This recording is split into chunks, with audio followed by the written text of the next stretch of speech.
Does the CIA and the federal government have interest in UFOs? In my experience at CIA, that is an area that remains very compartmented. And that could be one of two reasons. It could be because there is significant interest and that's why it's so heavily compartmented.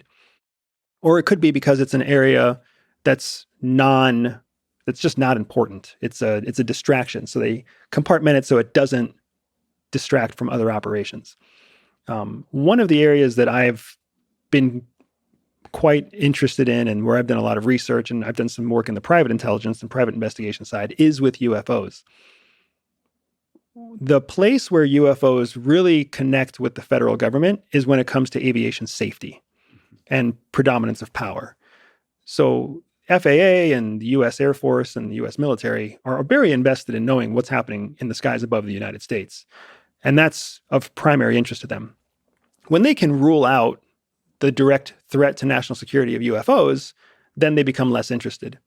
That said, when you have unexplained aerial phenomenon that are unexplained, that can't directly be tied to anything that is known of the terrestrial world, then they're left without an answer to their question. They don't know if it's a threat or not a threat.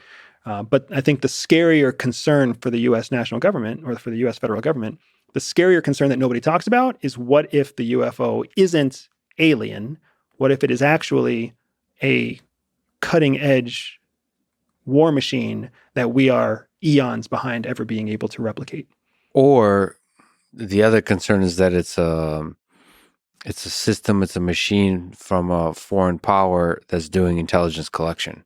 Correct. So it's not just military purposes, it's actually collecting data. Well, a lot of times the federal government will see the two as the same. It's a hostile tool from a foreign government. So collection of information is a hostile act. Absolutely. That's why the Espionage Act exists. That's why it's a criminal offense if you're committing espionage in the United States as a U.S. citizen or a foreign citizen.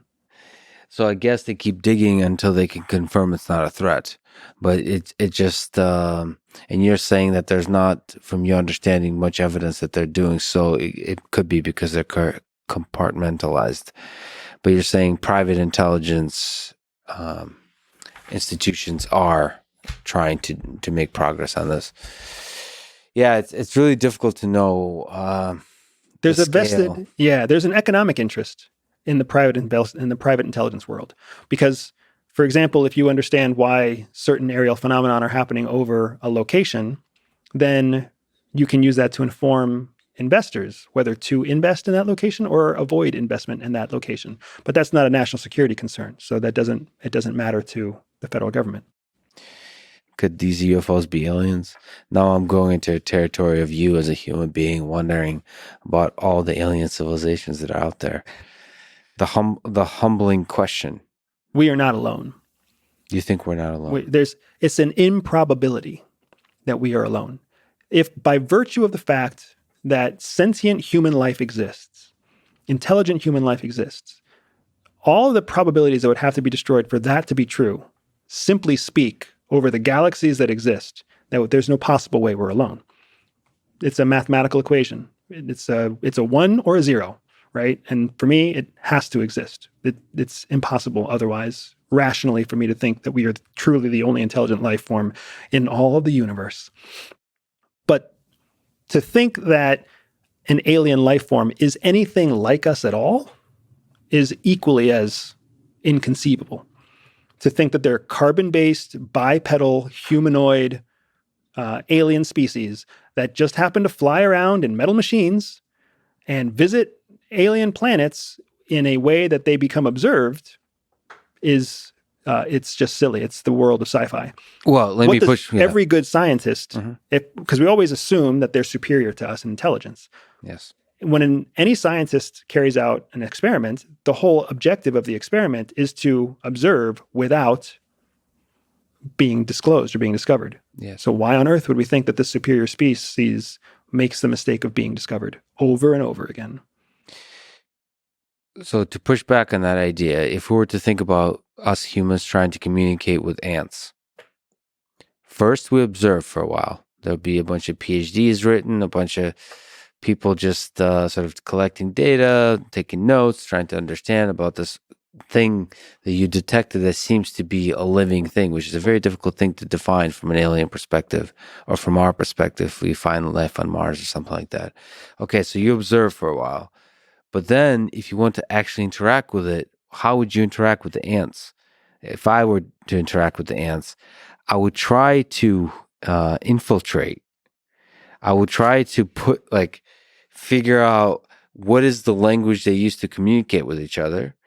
I would try to operate at their physical scale, in terms of the physics of their interaction, in terms of the information methods, mediums of information exchange with pheromones or whatever, however the heck ants. So I would try to mimic them in some way.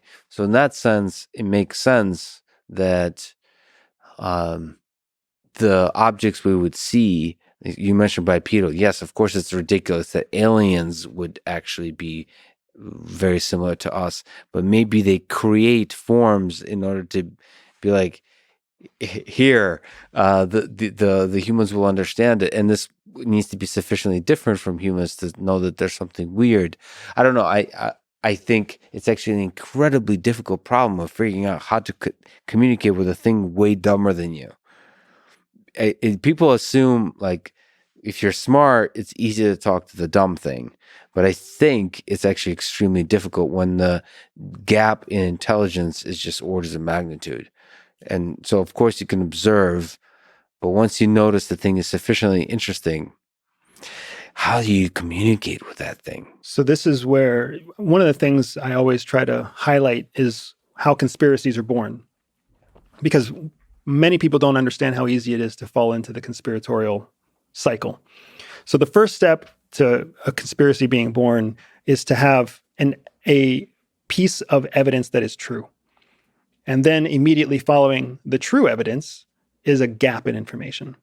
And then to fill in the gap of information, people create an idea, and then the next logical outcome is based on the idea that they just created, which is an idea that's based on something that was imagined in the first place. So the idea, the factual thing is now 2 steps away, and then 3 steps away, 4 steps away as the things go on. And then all of a sudden you have this kernel of truth that turned into this wild conspiracy. So in our example, you talked about humans trying to communicate with ants. Ants are not intelligent.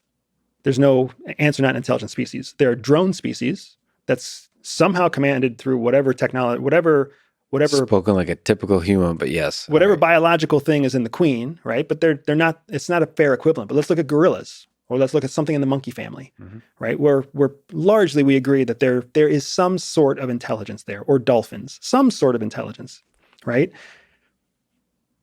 It is a human thing to want to observe and then communicate and integrate. That's a human thing, not an intelligent life thing.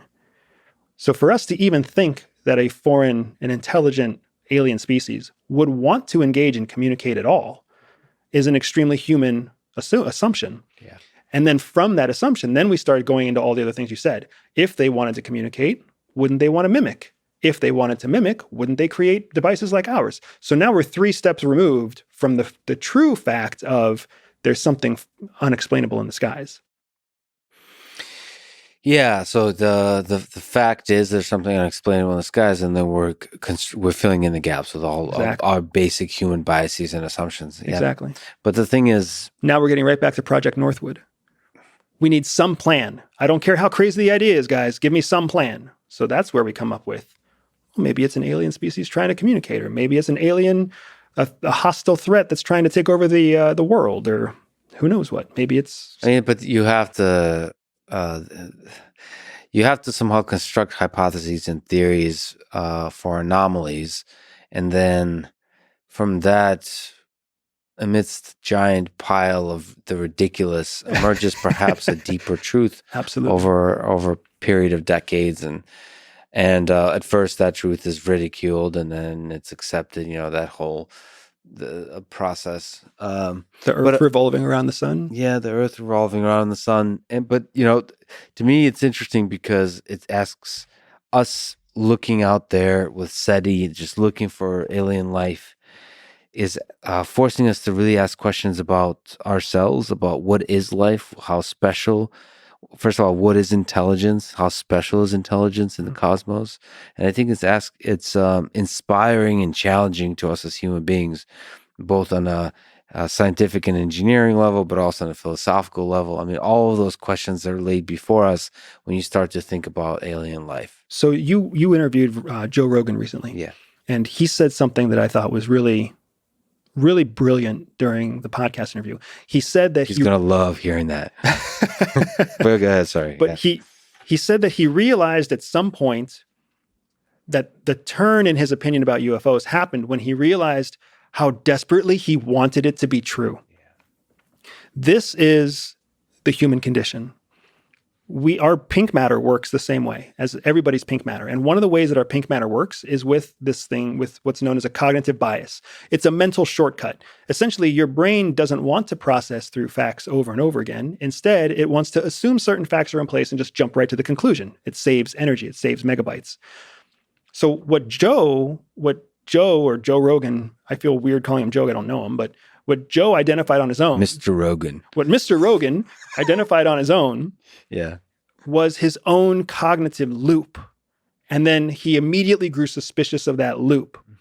That is a super powerful tool. That is something that most people never become self-actualized enough to realize, that they have a cognitive loop, let alone questioning their own cognitive loop. So that was, when it came to this topic specifically, that was just something that I thought was really powerful, because you learn to not trust your own mind. Just for the record, after he drinks one whiskey, all that goes out. I think that was just in that moment in time, like, a moment of brilliance. A moment of brilliance, because I think he still is,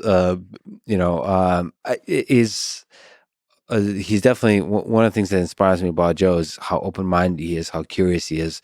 He refuses to let sort of the conformity and the conventions of any one community, including the scientific community, be a kind of thing that limits his curiosity of asking, what if? Like the whole, it's entirely possible. I think that's a beautiful thing, and it actually represents what the best of science is, that childlike curiosity. But so it's good to sort of balance those two things, but then you have to wake up to it like, is there a chance this is true, or do I just really want it to be true? Right. And that, the hot girl that talks to you overseas. Yeah. for a brief moment. There's actually a deeper explanation for it that I'll tell you off the mic that perhaps a lot of people can kind of figure out. Anyway, just to take it one step further, because I love this stuff. Personally, yeah. I love pink matter stuff.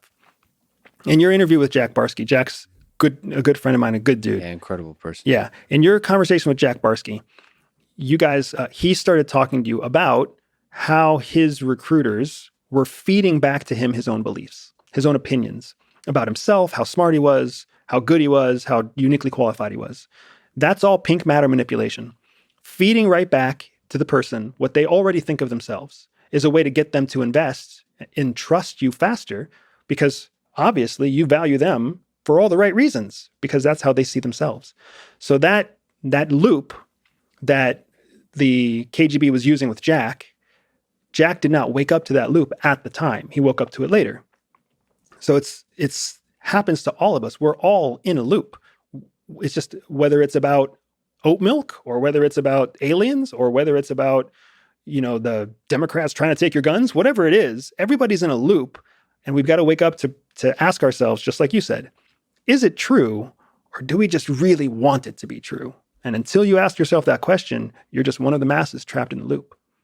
Yeah, that's the Nietzsche gaze into the abyss. It's a dangerous thing. That's the path to insanity, is to ask that question. You want to be doing it carefully, but it's also the place where you can truly discover something fundamental about this world that people don't understand, and then lay the groundwork for progress, scientific, cultural, all that kind of stuff.